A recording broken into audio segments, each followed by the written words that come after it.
So hi, I'm Tom Evans and welcome to another edition of The Zone Show, and today I'm really honoured and thrilled to be speaking with Dr. John C. Taylor. How are you, John? I'm fine, thank you very much. Lovely. Well, I suspect today we're going to explore a few of the zones. Certainly I'd like to explore the time zone with you. I know you're passionate about time. But also I want to explore the entrepreneurial zone because you're a man of many talents. You're an inventor, innovator, an entrepreneur, philanthropist, and also orologist. Would that be okay with you? Yes, that's fine, yes. So for people that don't know you, John, you're, I would say, just a consummate inventor. How do you get your ideas? Where do your ideas come from? How do you get into that zone where that creativity just flows through you? Well, usually it's hearing other people's problems, and if I hear a problem, I can either solve it in 15 seconds or I can't solve it. I find that's how my brain works. And I'm a great believer in telepathy. And if you're in a technical meeting and somebody is complaining about a problem, and in 15 seconds I can immediately see the solution, I believe in telepathy, and I immediately try and think of something else so nobody else picks up on the same brainwaves.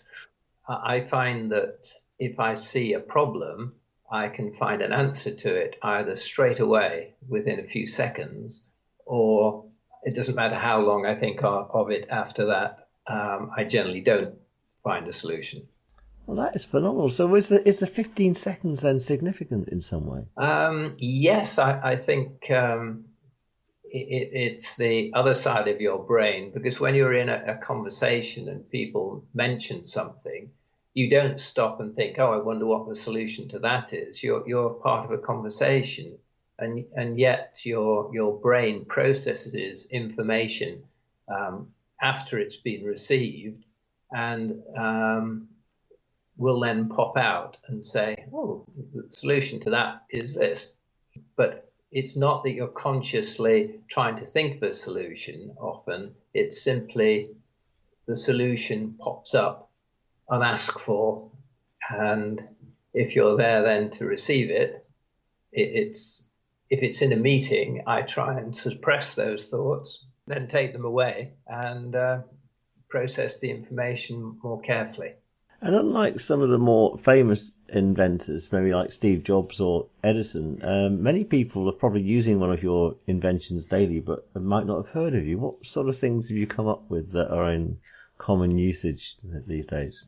Well, usually people talk about kettle controls, and I've spent many years designing automatic kettle controls, and set up a little factory here on the Isle of Man in 1981, specializing in kettle controls. And I retired in 1999, and in 2004, the new owners of the business had a party to celebrate selling 1 billion kettle controls from a standing start in 1981.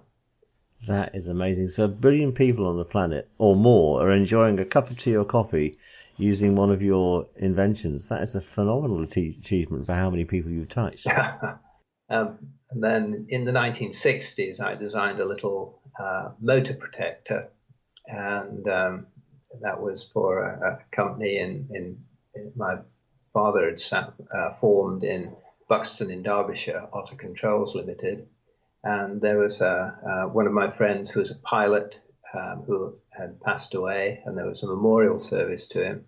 And I went up back to Buxton, and after the service, in the reception afterwards, talking to people from the company, I said, oh, I was looking on the internet and I saw that we're still making the Otter G, the little motor protector. And the answer was, oh, yes, it's still one of our best lines. So I said, well, how many do you think you've made? Well, he said, well, before you left the company, it was running at 150,000 a week. By the 80s, it was 250,000 a week. By the 90s and the noughties, it peaked at about 350,000 a week. He said it's down a bit now to about 250,000 a week still. But yeah, it's still one of our best lines. He said you could say on an average for since the 1960s, nearly 50 years, it's averaged 250,000 a week. That is amazing. And what does the automotive control? Electric motors. It's a safety device inside the electric motor, and the actual motor current goes through the bimetal. And being an engineer, you'd appreciate that the resistance of the bimetal is probably higher than the copper windings, and that when the motor stalls, the current increases by the square and the heating by the square of the current, so that you can actually make the bimetal switch off the electric current even before the windings have got hot. And so, with the problem, what sort of motors then would this be controlling? Is it industrial or is it domestic? Well, yes, both. All the biggest market is for motor cars. A modern motor car will have 20 electric motors on it, and each one has to be protected so that it can't catch fire. If it was stalled, frozen up, and you forget there's not only windscreen wipers motors, there's now headlight wiper motors, squirter motors, seat lift motors, suspension leveling motors, and the list just keeps expanding. And you will have, say, literally a couple of dozen electric motors in even a medium-sized car these days. So, when you studied natural sciences at Cambridge University, John, did you think that you were going to touch so many people's lives in a kind of clandestine kind of way? Because most people that drive a car or boil a kettle won't maybe know your name. Well, now exactly the opposite. When I was in Cambridge, not only academically, but it's a wonderful opportunity to do all sorts of things. And I was determined to try things that I'd never done before. At 16, I'd already gone solo flying a glider. And I thought, well, I've been there. Much as I enjoy gliding, I'll try and do things which I haven't done before. And I took up rock climbing, mountaineering, rowing, and of course, girls. And this led to natural sciences, to geology, and I was lucky enough to go on the 1958 expedition to Spitsbergen, and we had a fantastic summer. I never slept in a bed. I never had a roof over my head. We were sledge hauling provisions across the ice caps, and we were the last of what we'll call heroic exploration, because we had no radios, we had no rescue, we had no communication with the outside world, we had no aerial maps, and so we're actually making geographical, topographical maps and then putting the geology onto the topographical maps. It was the most wonderful experience, and I just loved it. And I thought, what better to do in the future than do a PhD in Antarctica? And so I went, as I graduated, I went to the professor of geology in Birmingham University, who at the time was coordinating a lot of the research in Spitsbergen.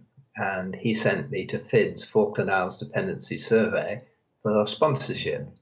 And I went to London and I had 2 days of interviews and aptitude tests. And finally, every one of the people who interviewed me tried to talk you out of going, say how awful it was going to be and how the rations were boring and there was no air flights, so you had to wait every year, and there's possibility you wouldn't even get a postcard.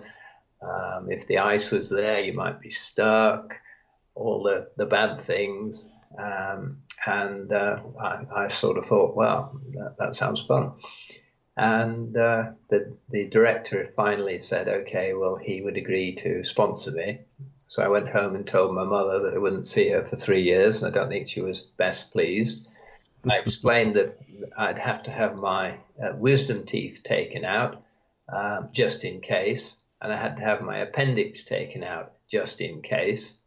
And she put a brave face on it, and a week later the envelope popped in through the letterbox from Her Majesty's Service FIDS, and the letter from the director confirmed that he agreed to sponsor me. And then there was a new paragraph beginning with the word "but." But I regret to inform you that the government has cut all our funding and we are unable to honour our commitments. We wish you all the best in any future career you may choose. Oh dear, you couldn't have your appendix put back in there. Well, of course, it was only a week, so I hadn't had them out yet. Oh, fine, I was lucky. Fantastic. But I hear you're actually going down to Antarctica shortly. Well, this is true, yes, because I've always wondered what my life would have been if I'd become an academic and studied glaciology or geology. I've certainly always been in love with the polar regions, and I just loved it. And so when I retired, one of the first things I did was go on a exploration cruise to Antarctica. And yes, I'm going back again this year in a smallish ship with 100 passengers, and they have 10 Zodiacs, and you get 10 passengers, 5 on each side, going ashore or going around looking at the seals or the penguins or the whales or whatever. Well, when the opportunity came up to have you on the Zone show, John, I heard that you're going to Antarctica, and obviously I knew about your absolute fascination with all things temporal. It got me thinking about someone standing right on the South Pole or right on the North Pole. Is that if you're right on the South Pole, you're actually in all time zones at the same time, aren't you? Definitely, yes. Yeah, so if you just walk like one step in any direction, you can go into any time on the Earth. And change the date. Yeah, exactly. So I was wondering, this is just a bit, because I know I sense you've got a sense of humour about time, because anyone that looks at the chronophage can just see the fun in it, apart from the engineering excellence and innovation. It's just got humour all over it. If you were to walk backwards just step out by a foot from the South Pole and sort of go around the opposite direction from the Earth, would you go back in time? Well, you could go back a day in time, certainly, yes. Yeah, it's just phenomenal, because we're all kind of captured by this thing called time, haven't we? We've kind of invented it to make us turn up at the right place at the right time, so that, when we said we'd speak today, I was on the end of Skype when you called, and you were at the other end when we wanted to speak. So it's kind of convenient, but we've also been entrapped by it in some way. Well, very much so. I feel that many people say that the invention that has affected humanity most is the wheel. Well, the wheel has become the servant of humanity. I think the clock is the opposite, that mankind is now controlled by the clock, so that the invention which has changed most humanity is the clock, not the wheel. And it's time that now rules you from the clock. Indeed, and I love that phrase that the only thing in nature that beats the second is the thoughts of a person watching the clock. Well, that's not quite true, because my heart beats quite happily, 60 beats every minute, controlled by a pacemaker. So. Oh, is that right? Yeah, but that's slightly unnatural in a way, isn't it? But that's kind of interesting. Phenomenal. So, John, the chronophage, as I first came across you, I saw this incredible video of this clock. It's not really a clock. Is it a chronometer? Is it a chirometer? What is it? Well, it's a piece of modern art, I think. Yeah. That was the objective. I'm a great believer that if you complain about something, it's no good complaining. You've got to be able to do something that's better. So that when people complain about modern art rather than joining in, I tried to think, well, what could I do which would be completely modern and different, and yet entertain and, as you say, have a sense of humor, but also time is not on my side. I'm almost twice as old as you are, and time changes as you get older. That you don't think of time as coming to an end. Um, when you're 78, you have to realize that your time is limited. And so that the chronophage, not only I wanted to show a sense of humor, as you say, but also to have a slightly sinister side of time that people don't think about, and yet time is not on your side. It's not on anybody's side. It goes on relentless, and in the end, it catches up with you, or you catch up with it, and Father Time. So the thoughts on the chronophage, yes, it was to produce something which was modern art, which entertained with a sense of humour and a bit of a message going into it as well. Yeah, because the escapement, which is normally hidden inside a clock mechanism, this is the thing that sort of makes it, almost drives the clock forward. This is very explicitly on the outside of the clock. And in a very sort of ironic way, it's also eating time, isn't it? At the same time. Yes, being an inventor, I never want to do what anybody else has ever done before. So that when I started thinking about a clock, I tried to think, well, how could I make a new sort of clock? And one of my heroes from the past is John Harrison, who made the first clocks that could go to sea, and so you could find your longitude. And we're all indebted even today for GPS. It's the same thing. It's finding where you are through using time. It's just an extension, a more accurate extension as well, of what John Harrison did. And one of his early inventions was to invent an escapement which was virtually frictionless. And the escapement in any watch or in any clock has to do two things. First of all, it has to allow the pendulum or the balance wheel to control the release of the pent-up energy of either the spring or the weight or the battery or whatever it is.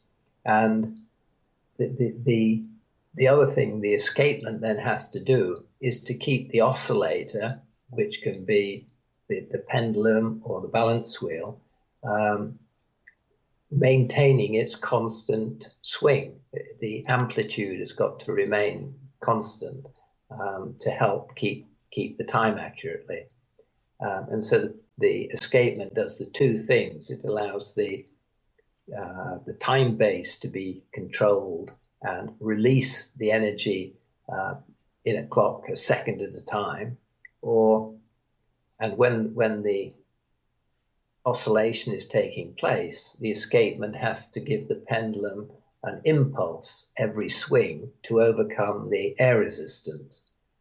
And John Harrison invented the first escapement that didn't require oiling, because oil was the Achilles heel of all clocks. Because in the development of lubrication, the only oils that were available at this period were natural oils. Petroleum oils hadn't been invented, and most natural oils dry out. If you think of linseed oil, it's paint. It may, when you watch it, it may seem to take a long time to dry. But oils, natural oils, do congeal, and if you say like goose grease, if you put it in the fridge, it hardens completely. So that using a lubricant for a clock going to sea and going through the tropics and being in the hold of a ship at 40°C, even 50°C, and then going into the polar regions, -25, -30°C, there's a huge temperature change for the oil. And this was one of the main difficulties to overcome in any clock. In fact, the London clockmakers knew it was impossible, and they didn't even try to make a clock which would go to sea. whereas John Harrison believed that nothing was impossible if you could find a way to solve it. And being a carpenter, he set off and made initially some wooden clocks. And to reduce the friction, he invented a grasshopper escapement. And the grasshopper escapement required no oil.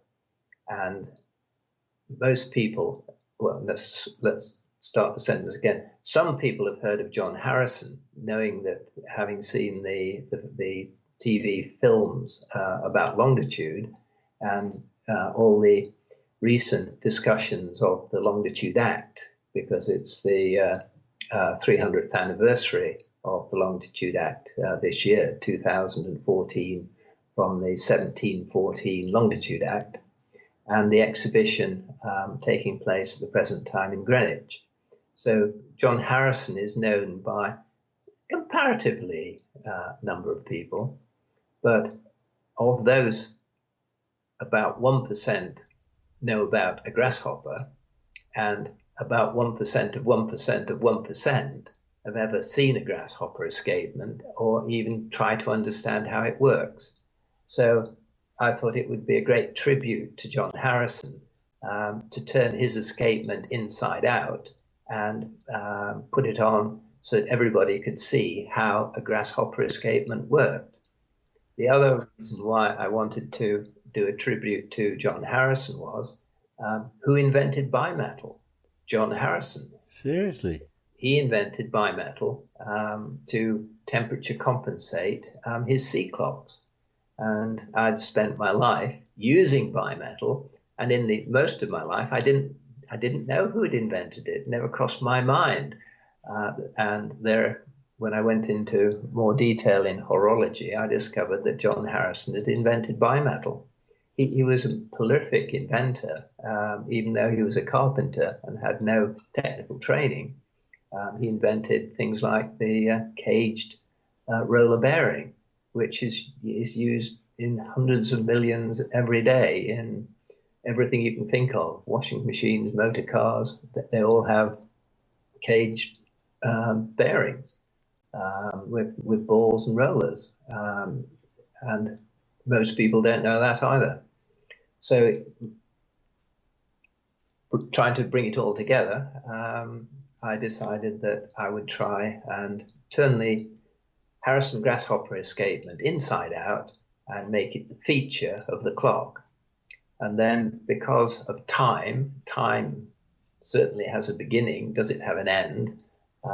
It began with the Big Bang, and then the Big Bang radiates out from the center. Time starts from the center, from that moment.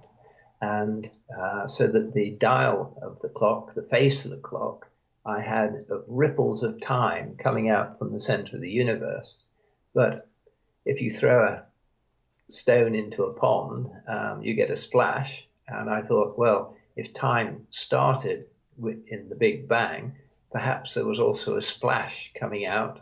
And so that there's another parallel universe splashing out just as a vestigial start in the center of the clock. That's phenomenal, and I guess you can see your life and John Harrison's life as ripples on that clock. You know, you think of just the timelines, how you're both connected in thought and in deed in terms of the work that you've both been doing. Well, I would love to be associated with John Harrison. Yes, I think he certainly changed the world. So for people that want to see this clock, the chronophage itself is in your alma mater, Cambridge. It's on the outside of Corpus Christi College, looking down King's Parade onto King's College Chapel. And King's College Chapel has been there for 500 years or something like that. And it's been the visitor attraction in Cambridge for all that period. It's now been superseded because more visitors come to look at the Corpus clock than look at the King's College Chapel. And if people can't make it to Cambridge, then there's a fantastic YouTube video, which I'll link to at the bottom of this podcast, that you show the inner workings of the clock as well. And I love the way that you made the light go around the clock. As an electronic engineer, I would have done it with electronics, but you've done it with mechanics. It's very strange how two different minds will approach the same issue. Yes, yes, it's also interesting because most people don't realize how it works. And John Harrison, in the innards of his clocks, spent many, many painstaking hours making them absolutely beautiful and very, very clever and beautiful parts. And of course, nobody sees them. It's only a repairer, and I suppose there's only 3 people who've ever taken one of Harrison's chronometers apart, cleaned it, and put it back together again in its 300-year life. But he painstakingly made these not only mechanical ingenuity he used, but also he made them of great beauty, which is never seen. And up to a point, I think the mechanism inside the clock is very similar, that nobody actually appreciates how it works. And I hear the public can actually see some of your amazing collection of timepieces. Yes, some of the timepieces are exhibited in the National Maritime Museum for a part of this longitude celebration that they have. And I actually am very lucky. I managed to acquire Harrison's own personal regulator with a grasshopper escapement in it. And he realized that before he could make a sea clock, he had to make a land clock, because in his day and age, there was no radio, there was no telephone, and so time was local and tended to be just a sundial to set your clock by. Well, you're very difficult to read a minute of time on a sundial. So to calibrate a sea clock, he needed a land clock, which he could use as his time base. And he set off to design and build 2 precision long case clocks. And the first thing he wanted to do was do away with the oil. And he'd already had trouble with another clock, which he'd made for Brocklesby Hall, where the oil on the escapement was causing changes in the friction with the change of the temperature, and the Brocklesby clock was always stopping. And so he designed the grasshopper escapement with its no requirement for oil to get over this problem. And he used his new grasshopper escapement inside these 2 regulators, which he built. And he also then, at a time when the Royal Society in London was beginning to have learned discussions on the expansion of materials, he determined that the expansion of 3 lengths of steel was the same as 2 lengths of brass. And so he invented then this gridiron escapement, where the expansion of the steel was counteracted by the expansion of the brass, so that the bob remained in the same length in space, although the rods expanded and contracted around it. And to prove that the temperature compensation was working, he built 2 of these clocks and put them in different rooms. And he would, in the winter, bank up the fire in his drawing room and get it really hot in there. And so the clock was affected by sort of 30, 35 Celsius. Whereas in the dining room, he'd have the other clock and he'd open the windows and not have a fire, so that it got down to freezing. And then he would listen to the pendulums and the ticks, and he could then very, very quickly determine if one clock was going faster or slower than the other, because its temperature compensation between the 2 wasn't correct. And he would then adjust the temperature compensation because it wasn't exactly 3 lengths of steel with exactly 2 lengths of brass.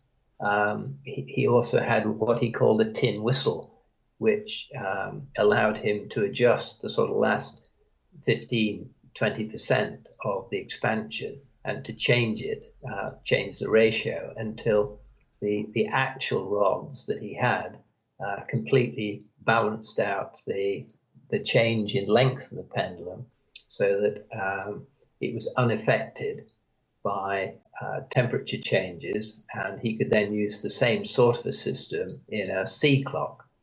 So that's how he made his land clocks. And as I mentioned, on a sundial, you can only read it to something like a minute. Well, he was trying to do things to a fraction of a second. And the way he found the time to a fraction of a second to calibrate his land clock was by the rotation of the Earth. That is incredible. And most people think that the Earth revolves once in 24 hours. That's only with relation to the sun, and that's only the average day. Most things that you're taught in school about time is wrong. There has never, ever in the history of the universe been one day on Earth which is exactly 24 hours. 24 hours is only the average over many years. The Earth itself tends to spin reasonably uniformly. He was observing a star at night and waiting for it to disappear behind his neighbor's chimney. And one rotation of the Earth is actually 23 hours, 56 minutes, 4.09 seconds. And so that he then had a time base with which he could calibrate his land clocks by watching the rotation of the Earth, by watching the stars. And he was an incredibly astute man that most people think, well, if you had a grandfather clock with hours, minutes, and seconds, that he could only measure time to a second. But he used to watch the pendulum, and of course, the pendulum going from one side to the other takes a second. And so he then calibrated in between the swing and marked it in tenths of a second, so that he could actually get the time to make his clocks keep as a time base. He could measure the time to a tenth of a second. Wow.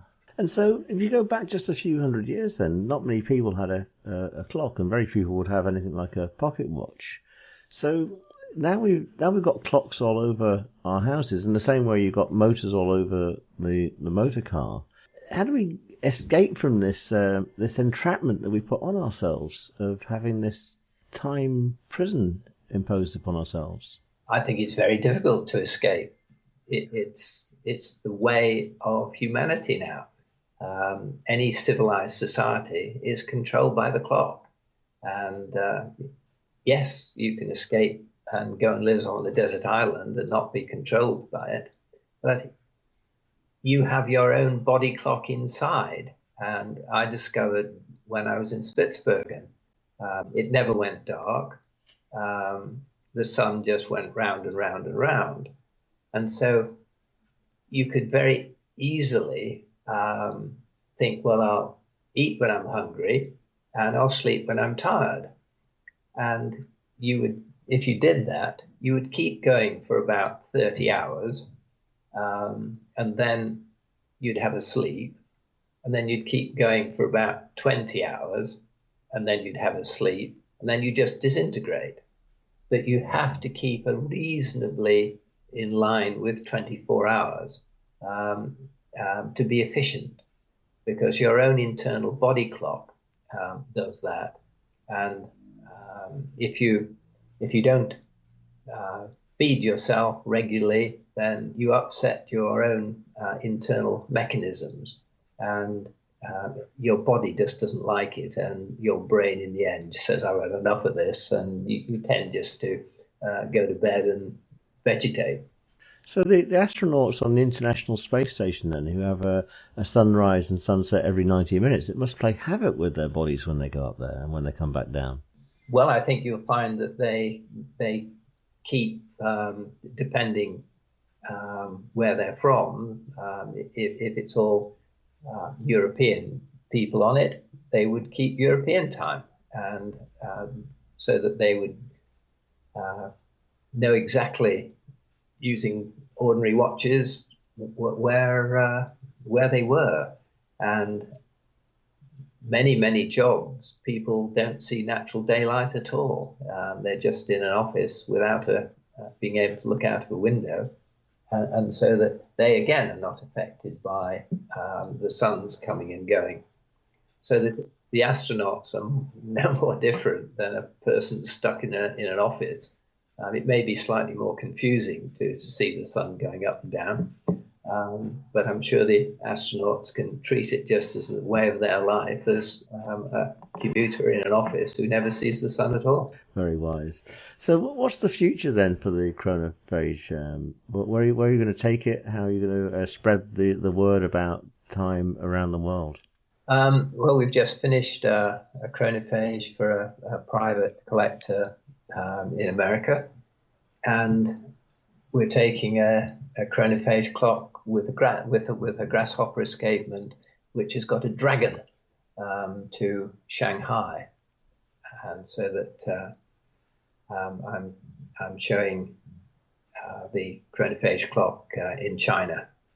Wonderful. And can you ever see the chronophage clock ever being scaled down and perhaps made into an app, or even end up on one of these smart watches that people like Apple and Android are bringing out nowadays, so that it can be in the hands of normal human beings that haven't got spare £2 or £3 million to spend?